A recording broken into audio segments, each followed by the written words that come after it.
Good morning everyone. आज हम हमारी क्लास में यूनिट 4 के कीट प्रबंधन टॉपिक में सबसे पहला जो टॉपिक होता है वह है भंडारित फसलों को नष्ट करने वाले जो कीट होते हैं उनके बारे में हम चर्चा करेंगे। अर्थात ऐसे कीट जो घर में जो भंडार की हुई फसलें हैं या गोदामों में जो भंडारित स्टोरेज की हुई फसलें हैं उनको जो कीट नष्ट करते हैं उनके बारे में चर्चा करेंगे। तो आज हमारा जो टॉपिक स्टार्ट होगा वह है भंडारित अनाज को नष्ट करने वाले कीट।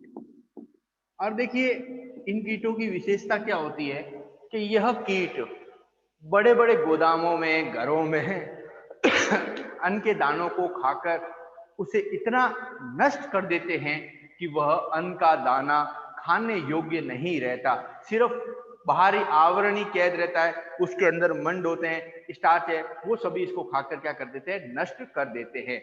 अगर भंडारित अनाज को नष्ट करने वाले सबसे कॉमन पहले जीव की बात करूं तो आपने राइजोपरथा नाम सुना ही होगा, जिसे हम कॉमन भाषा में लघु धान्य वेदक या फिर घुण कहते हैं। आपने घुण का नाम बहुत बार सुना होगा, घुण। ये घुण होता क्या है? यह घुण की विशेषता होती है कि घुण क्या करता है, जो अनाज के गोदाम है बड़े बड़े, जैसे अगर अपन गेहूं की फसलों को कहें या गेहूं रखे हुए बोरियां हैं, उनमें ये घुण की विशेषता होती है कि ये अनाज में आसानी से घुस जाते हैं। अब आसानी से घुसने के बाद क्योंकि इनका आकार छोटा होता है, एक तो ये बोरियों में आसानी से घुस जाते हैं और उसके पश्चात जो दाना होता है अन्न का जो दाना है, ये क्या करते हैं, सबसे पहले उस अन्न के दाने में एक छेद बना देते हैं। अब इस अन्न के दाने में छेद बनाने के बाद यह उस अन्न के दाने में प्रवेश करते हैं। प्रवेश करने के बाद उस दाने को अंदर से पूरा खा लेते हैं और खाने के पश्चात सिर्फ उसका अन्न के दाने का जो बाहरी खोल होता है वही उपस्थित रहता है। और जब ऐसे अनाज को आप अगर हाथ में लेंगे, थोड़ा सा दबाएंगे तो वो बहुत आसानी से टूट जाता है, क्योंकि उसमें अन्न का जो अंदर का हिस्सा होता है वो ये कीट खा लेता है और ऐसा अनाज फिर मनुष्य के खाने के लायक नहीं होता। और हाल ही के वर्षों में ये बड़ी समस्या आ रही है कि जो घुण होता है वो अनाज में, क्योंकि देखिए अनाज की जो बड़े बड़े गोदाम होते हैं वहां प्रतिदिन चेक करना ये संभव नहीं होता, तो वहां घुण आसानी से भंडारित जो अनाज है उनको आसानी से नुकसान पहुंचाते हैं। तो अब हम शुरू कर रहे हैं सबसे पहला राइजोपरथा। राइजोपरथा देखिए, राइजोपरथा या अपन इसको कॉमन भाषा में घुण कहते हैं। अब अपन को इसमें क्या क्या लिखना है हमें आपको बता देता हूं। पहले अपन इसके बेसिक इंट्रोडक्शन पढ़ लेते हैं।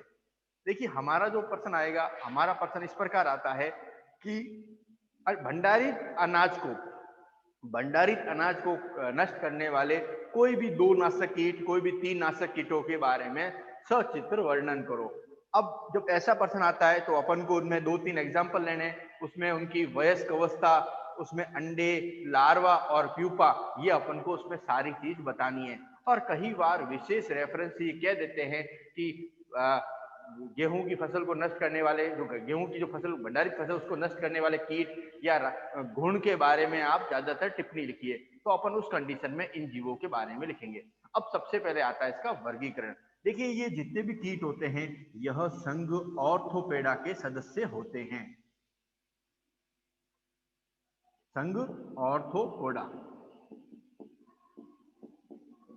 और हम जानते हैं कि ऑर्थोपोडा के अंदर ये जो कीट होते हैं वो जितने भी इंसेक्ट है और हम इन्हें वर्ग है वह इंसेक्टा में रखते हैं। तो संघ ऑर्थोपेडा, वर्ग क्या है, इंसेक्टा। और हम गण की बात करें तो गण में ये हमेशा कोलियोपटेरा में आते हैं।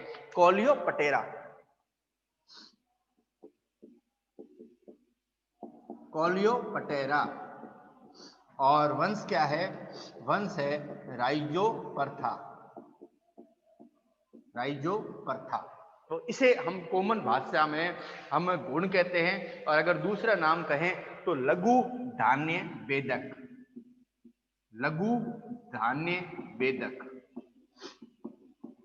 अब देखिए लघु धान्य का मतलब अन्न के छोटे जो दाने हैं उनको भेदने वाला, और ये कीट क्या करता है, उसमें छेद बनाकर आसानी से उसमें प्रवेश कर लेता है।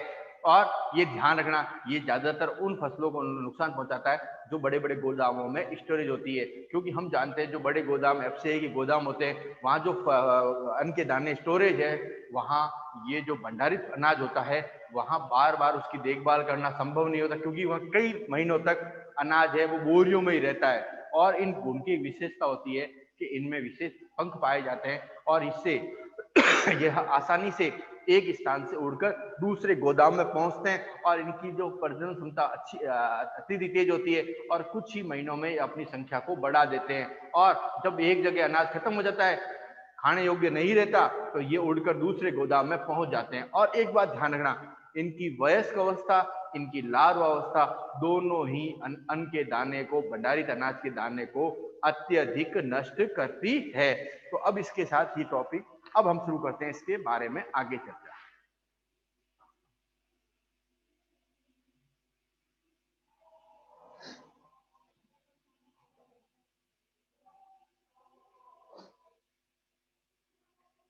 अब देखिए इसकी अगर मैं जीवन चक्र की बात करूं, जीवन चक्र की बात करूं तो पहला इसका जीवन चक्र में आता है वयस्क। देखिए एडल्ट कहते हैं, हम वयस्क के बारे में जानते हैं कि यह सामान्यतः वयस्क होता है वह 3 mm लंबा बेलनाकार आकृति का होता है। तो वयस्क जो होता है वह 3 mm लंबा, 3 mm लंबा, वह बेलनाकार होता है, वह बेलनाकार होता है, अर्थात जो इसका शरीर होता है वह 3 mm लगभग लंबा होता है। और अगर मैं इसकी चौड़ाई की बात करूं, लंबाई तो कहूं तो 3 mm है, और चौड़ाई की बात करूं तो यह एवं चौड़ाई 1 mm लंबी होती है। तो कहने का मतलब इनका जो शरीर है वो पूरा कितना है, 3 mm लंबा, और चौड़ाई की बात करूं तो इनका शरीर 1 mm लंबा होता है। तो ये इसकी एक सबसे बड़ी विशेषता होती है। और इसका अगर रंग की बात करूं तो इसका रंग चमकीला भूरा या काला होता है। कहने का मतलब इनका रंग चमकीला भूरा, रंग चमकीला भूरा या काला होता है। तो ये इनकी विशेषता है कि इनका रंग होता है वह चमकीला भूरा और काला होता है, तथा इसका शीर्ष भाग दृढ़, अर्थात इसका जो शीर्ष भाग होता है वो दृढ़ होता है, और नीचे की ओर क्या होता है, झुका हुआ होता है। तो नेक्स्ट पॉइंट क्या है, इनका शीर्ष भाग दृढ़ एवं नीचे की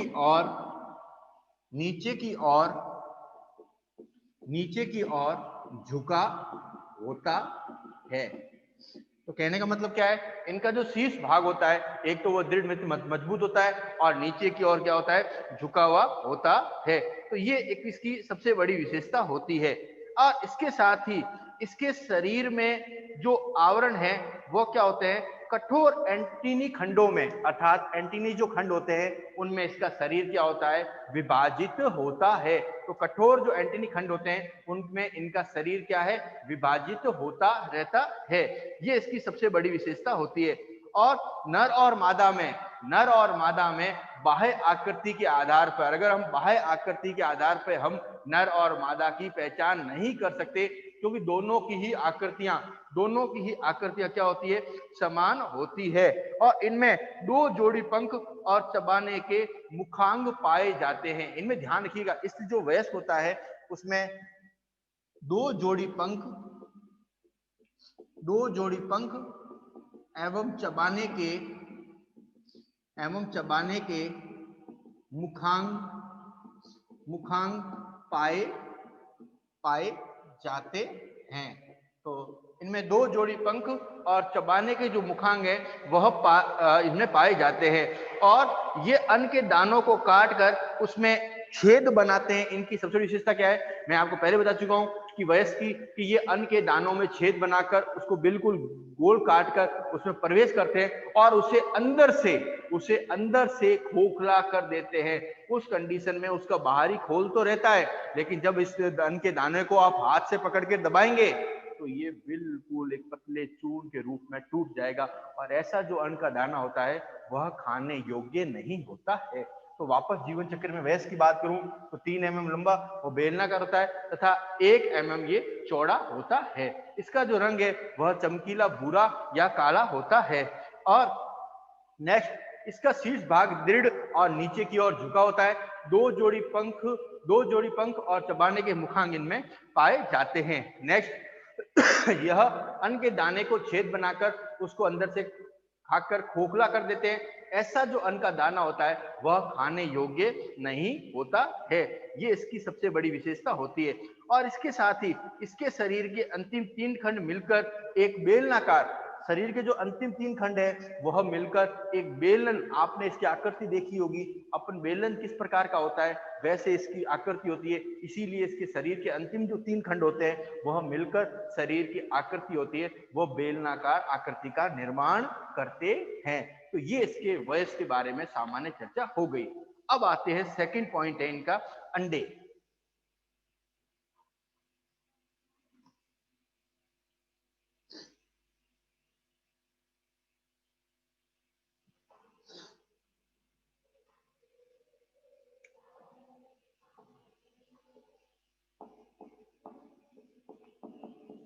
देखिए, इनकी जो प्रजनन क्षमता होती है वह अच्छी होती है और मादा अप्रैल महीने में, देखिए हमेशा ध्यान रखना इनमें जितने भी कीट है उनका प्रजनन महीना विशेष तौर से दिया हुआ है। तो अपन को ये ध्यान रखना है कि मादा अप्रैल महीने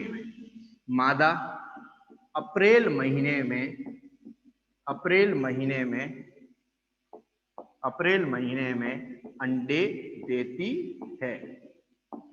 मादा अप्रैल महीने में अंडे देती है। और इस बात, ये बड़ी विशेष बात है कि इसमें अंडे जो निक्षेपण प्रक्रिया है वह तेजी से होती है। और आपको एक बड़ी विशेषता बताऊं कि जब मादा अंडे दे रही होती है तो उस दौरान ये और अत्यधिक तेजी से भोजन को ग्रहण करती है, अर्थात मादा को अंडे देने के समय बहुत ज्यादा भोजन की आवश्यकता होती है। तो मादा अंडे देते समय अधिक मात्रा में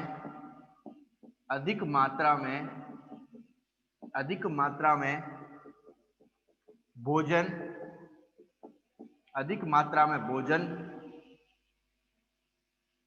ग्रहण करती है, क्योंकि अगर ये भोजन नहीं करे तो यह इस दर्द को नहीं सहन पाएगी, इसीलिए इसको अत्यधिक भोजन की आवश्यकता होती है।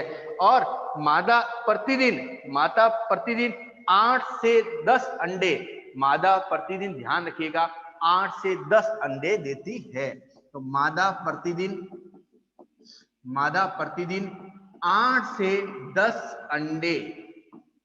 अंडे देती है। तो कहने का मतलब पर डे ये 8 से 10 अंडे देगी। और यह प्रक्रिया 22 से 60 दिनों तक, अर्थात कहने का मतलब किसी दिन हो सकता है कम अंडे हो, किसी दिन ज्यादा, यह प्रक्रिया 22 से 60 दिनों तक चलती है। तथा यह प्रक्रिया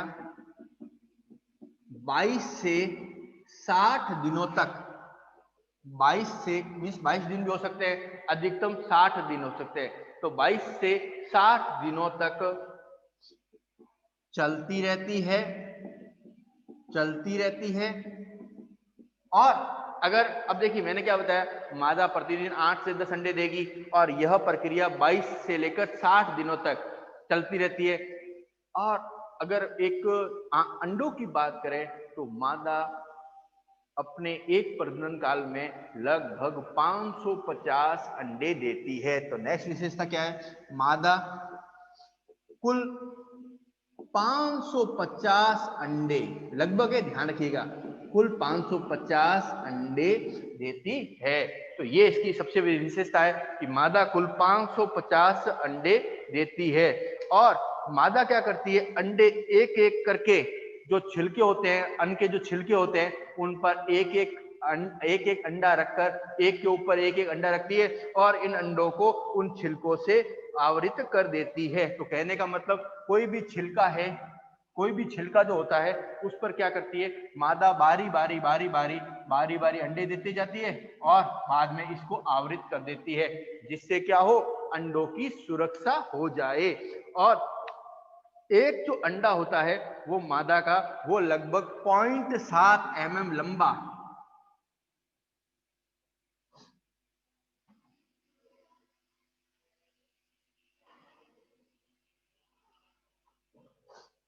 मादा का जो एक अंडा होता है, मादा का एक अंडा एक अंडा सामान्यतः 0.7 mm लंबा व 0.1 mm चौड़ा होता है।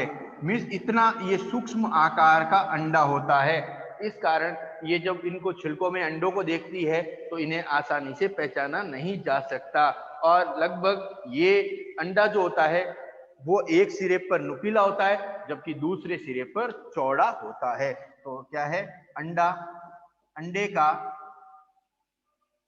का एक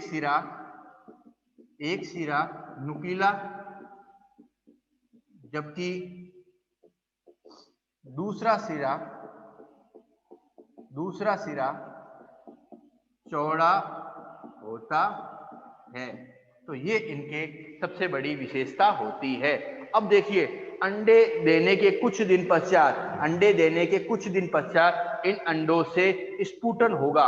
और अब ध्यान रखिएगा, अंडे जो है वह श्वेत रंग के होते हैं, बेसिक कॉमन बात है। अब इन अंडों का स्फुटन का समय आएगा। स्फुटन का अर्थ क्या होता है, इन अंडों का फूटना।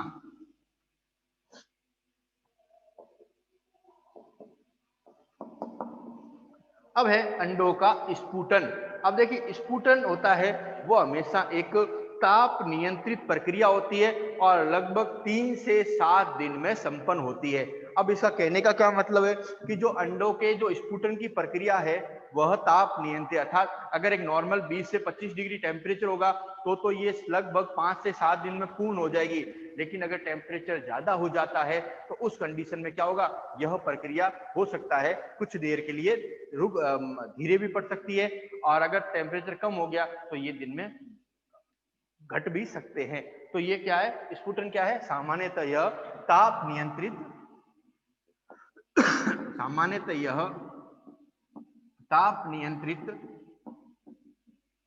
नियंत्रित प्रक्रिया है एवं इसमें 5 से 7 दिन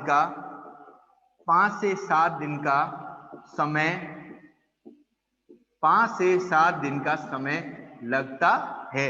तो इस अंडे के जो स्फुटन की प्रक्रिया है उसमें 5 से 7 दिन का है वह समय लगता है। किंतु प्रतिकूल परिस्थितियां आ जाए, अर्थात टेम्परेचर जो मैंने 22 से 30 डिग्री बताया है, अगर इससे ज्यादा हो जाए या इससे कम हो जाए, अर्थात प्रतिकूल परिस्थितियां हैं, उसमें दिन घट या बढ़ सकते हैं। तो प्रतिकूल परिस्थितियों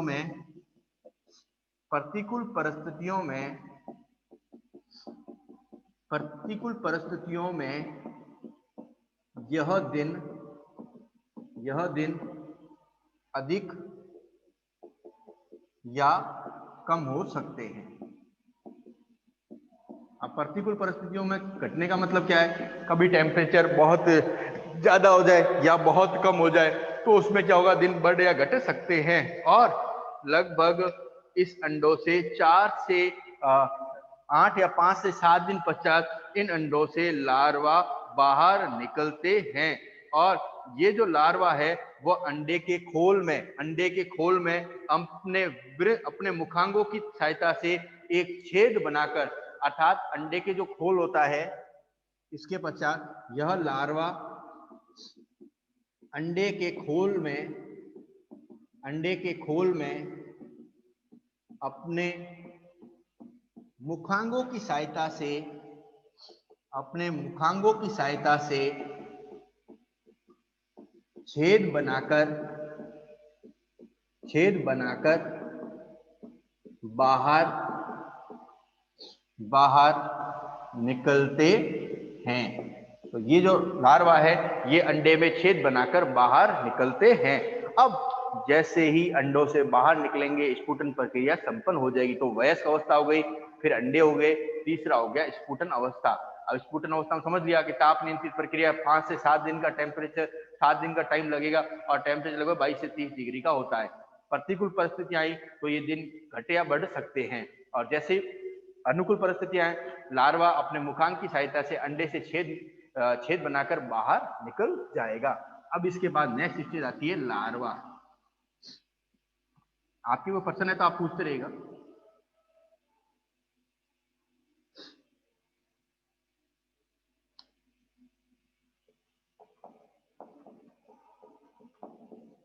अब देखिए इस कीट की लार्वा अवस्था बड़ी विचित्र होती है, क्योंकि ये लार्वा देखो अब होता क्या है कि आपको एक चीज मैं बता देना चाहता हूँ कॉमन बात, इस कीट का जो लार्वा होता है और वयस्क होता है वह दोनों ही अन्न के दाने को बहुत ज्यादा नुकसान पहुंचाते हैं। अब आपको पता होता है कि जहां वयस्क रह रहे हैं वहीं लार्वा है।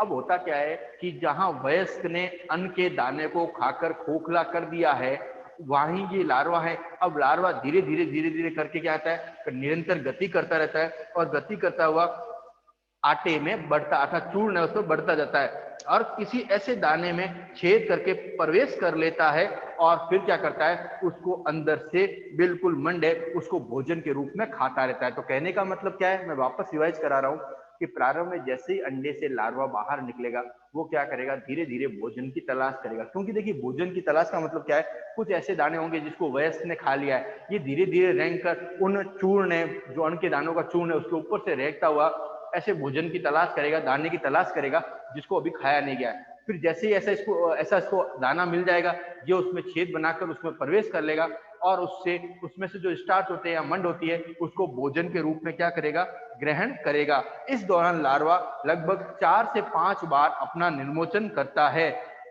और ये जो अवधि होती है यहाँ पर व्यतीत करने की वह लगभग 25 दिन की होती है।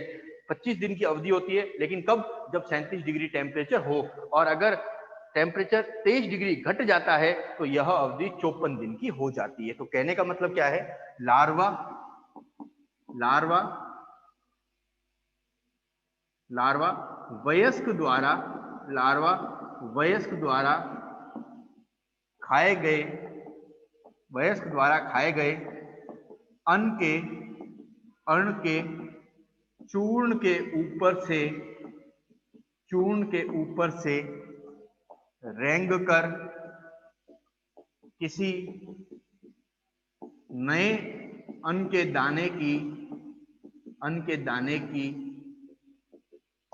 दाने की खोज करता है तथा सही अन्न के दाने में अपने मुखांग द्वारा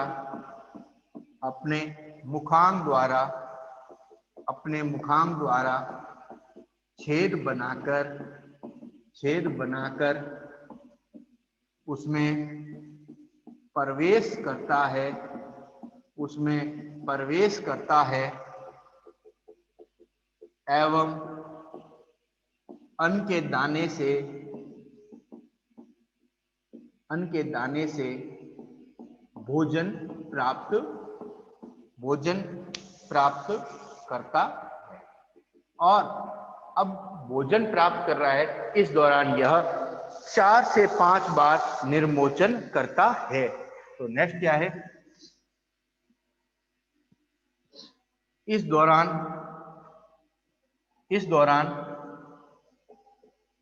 यह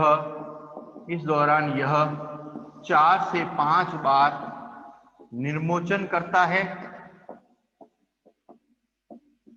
और यह अवधि, अब अवधि का ध्यान रखना, लार्वा अवस्था कब तक होगी, यह अवधि 37 डिग्री सेंटीग्रेड पर 25 दिन एवं 25 डिग्री सेंटीग्रेड पर 54 दिन की होती है।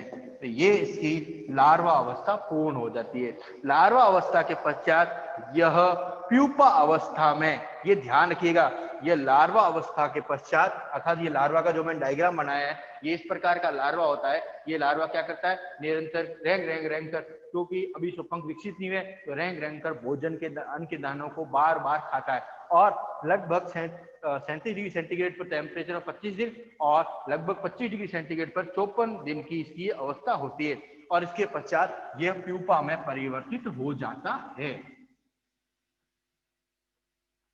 नेक्स्ट है प्यूपा। देखिए प्यूपा अवस्था सबसे इंपॉर्टेंट, क्योंकि देखिए वयस्क, फिर अंडे, फिर स्पूटन, फिर लार्वा और फिर वयस्क, प्यूपा। प्यूपा अवस्था में यह अनाज के जो अनाज होता है वो उसके भीतर ही रहता है। और यह अवस्था 3 से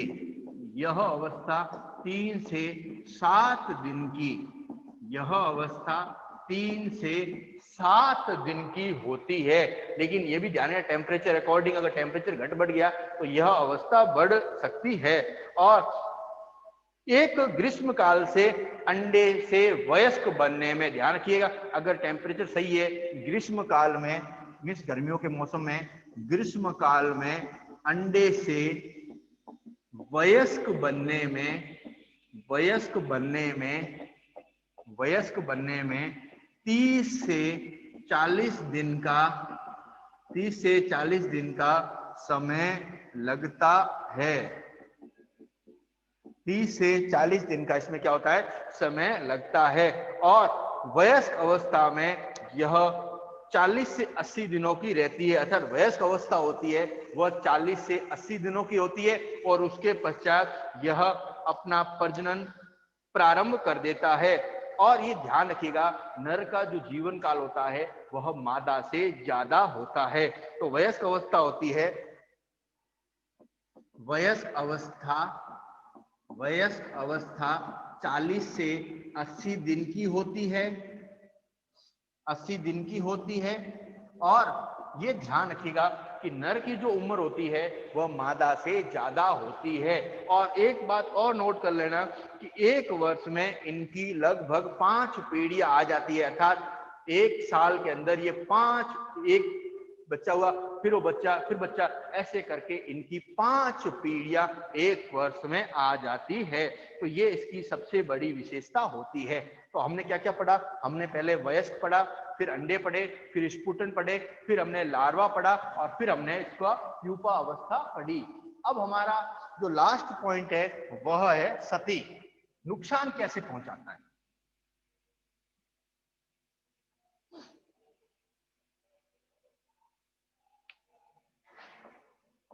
देखिए इस कीट का मैंने आपको नामांकित चित्र बना के बता दिया है कि इसका शरीर जो होता है पीछे से बेलनाकार, आगे से क्या होता है, झुका हुआ होता है। ये इसमें विभिन्न प्रकार के इसमें चलने के लिए एंटीनस पाए जाते हैं जिसकी सहायता से ये चलता है। फिर ये इसकी क्या है, ये इसकी लार्वा अवस्था होती है। अब देखिए सती क्या होती है, नुकसान। अब आपको पता है कि इसकी जो लार्वा अवस्था होती है, इस कीट की लार्वा अवस्था कहें या आप इसकी वयस्क अवस्था कहें, दोनों ही अन्न के दाने को अत्यधिक नुकसान पहुंचाती है। क्यों? क्योंकि हमने पढ़ा है वयस्क और लार्वा दोनों ही अन्न के दाने को नुकसान पहुंचाते हैं। और इनकी सबसे बड़ी विशेषता क्या होती है कि यह, इनका आकार पहला तो बहुत छोटा होता है, दूसरा इनमें पंख होते हैं उड़ने के लिए। तो ये क्या करते हैं कि एक स्थान से दूसरे स्थान पर आसानी से उड़ते रहते हैं, एक गोदाम से दूसरे गोदाम। क्योंकि हमने कभी भी अन्न के गोदाम देखे, भंडारित अनाज के गोदाम, तो आपने देखा होगा बहुत सारे गोदाम एक दूसरे के पास पास होते हैं। तो इनको क्या होता है, एक तो एक दूसरे स्थान से गमन करने में ज्यादा समय नहीं लगता और इनकी संख्या साल में लगभग एक ही 5 पीढ़ी लगभग आ जाती है। तो 5 पीढ़ी आ जाती है तो इसका मतलब 5 पीढ़ी में ये मिलकर उस अनाज को नुकसान पहुंचाते हैं। दूसरा, अब ये अनाज को क्या करते हैं कि छेद बनाकर उसके अंदर रह के उसको अंदर से जो स्टार्च मंड है उसको पूरा ग्रहण कर लेते हैं। अब ऐसा जो अन्न का दाना होता है वह आपको देखने में तो बिल्कुल सही लगेगा, आप ये कह नहीं सकते कि ये अन्न का दाना है वो खराब है। लेकिन जैसे ही इस अन्न के दाने को हाथ में लेकर हल्का सा दबाएंगे तो ये बिल्कुल पाउडर फॉर्म में आ जाएगा। और जब पाउडर फॉर्म में आता है तो ऐसा जो अनाज का दाना होता है वह खाने योग्य नहीं होता। अब अर्थात ऐसे खाने योग्य अनाज के दाने का और इस कीट की विशेषता होती है कि यह कीट की जो प्रजनन क्षमता बहुत ज्यादा है और ये इतना तीव्र गति से फैलता है कि यह एक वर्ष में ही बड़े से बड़े गोदामों को खाकर नष्ट कर देता है। और हाल ही के वर्षों में घुन एक बड़ी समस्या पैदा हुआ है, इसीलिए इनको जो सती है उसमें ये पॉइंट आते हैं। अब हमारा जो नेक्स्ट क्लास होगी सेकंड, उसमें हम दूसरा एनिमल लेंगे और जब ये भंडारित और खड़ी फसल पूरी हो जाएगी उनके बाद हम इनको नष्ट करने वाले कैसे इन कीटों को नष्ट किया जाता है उसके बारे में चर्चा करेंगे। धन्यवाद।